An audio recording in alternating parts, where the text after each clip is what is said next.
వ్యవసాయం లాభసాటిగా మారితేనే గ్రామీణ ఆర్థిక వ్యవస్థ బలపడుతుందని వ్యవసాయ శాఖ మంత్రి అచ్చెన్నాయుడు అన్నారు. గ్రామీణ ఆర్థిక వ్యవస్థ బలంగా ఉంటేనే రాష్ట్రం ఆర్థికంగా సుభిక్షంగా ఉంటుందని చెప్పారు. శాసనసభలో ఆయన వ్యవసాయ బడ్జెట్ ను ప్రవేశపెట్టారు.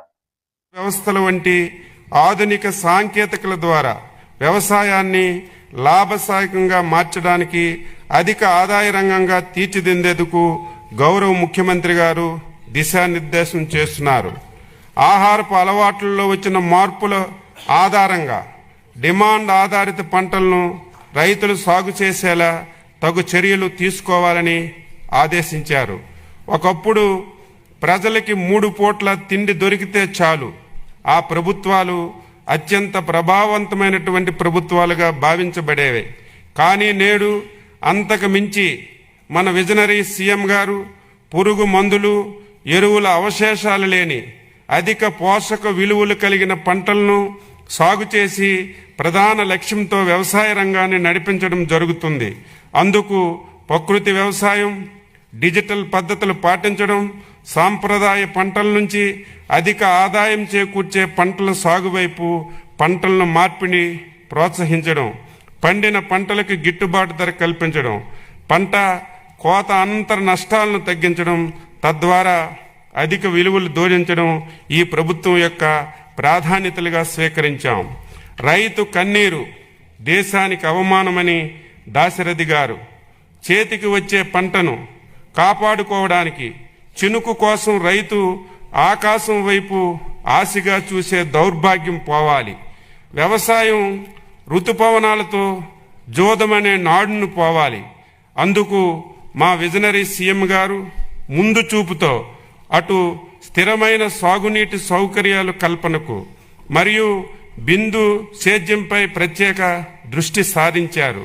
పోలవరం, పట్టిసీమ, హంద్రీనెవ, ఉందరాంధ్ర సుజల స్రవంతి, వంశధార నాగావళి అనుసంధానం, తోటపల్లి మహేంద్ర తనయ, చింతలపూడి ఎత్తిపోతల పథకం, వంశధార పేజ్ 1 and 2, శ్రీశైలం, ధవళేశ్వరం గేట్లు పునరుద్ధరణ, వెలుగొండ, తారక రామ సాగర తీర్థం వంటి ప్రాజెక్టులు పూర్తి చేసి ప్రతి ఎకరానికి సాగునీరు అందించేందుకు చర్యలు తీసుకుంటున్నాం.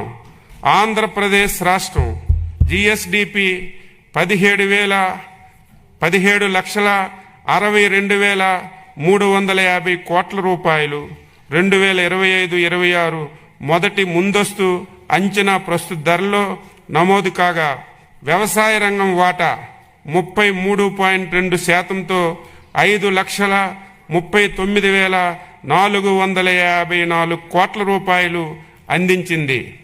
భారతదేశం యొక్క వ్యవసాయ రంగం వృద్ధి రేటు 0.80% కాగా, మన ప్రభుత్వం తీసుకున్న చర్యల వలన మన రాష్ట్ర వ్యవసాయ రంగం వృద్ధి రేటు 7.83%గా నమోదయ్యింది. దేశ వ్యవసాయ రంగం ఉత్పత్తిలో ఆంధ్రప్రదేశ్ రాష్ట్ర వాటా 10% అని గర్వంగా తెలియజేస్తున్నాను. అధ్యక్ష, ఆంధ్రప్రదేశ్ రాష్ట్రం జిఎస్డిపి వ్యవసాయం మీద 57,406 కోట్ల రూపాయలు అందించింది. వృద్ధి రేటు పరంగా చూస్తే 3.91%గా నమోదైంది. స్వర్ణాంధ్ర 2047 లక్ష్య సాధనంలో భాగంగా ఈ రంగంలో 15% వార్షిక వృద్ధి రేటు సాధించేందుకు 11 వ్యవసాయ పంటలను గ్రోత్ ఇంజిన్లుగా గుర్తించాం. ప్రతి రైతు కుటుంబానికి సంవత్సరానికి 20,000 చొప్పున అన్నదాత సుఖీభవ పిఎం కిసాన్ పథకం కింద 2025-26 సంవత్సరంలో 2 విడతల వరకు 46.86 లక్షల మంది రైతు కుటుంబాలకు 6,309.44 కోట్ల రూపాయలు చెల్లించాం. 2026-2027 సంవత్సరం గాను 6,600 కోట్ల రూపాయలు బడ్జెట్లో ప్రతిపాదించాం.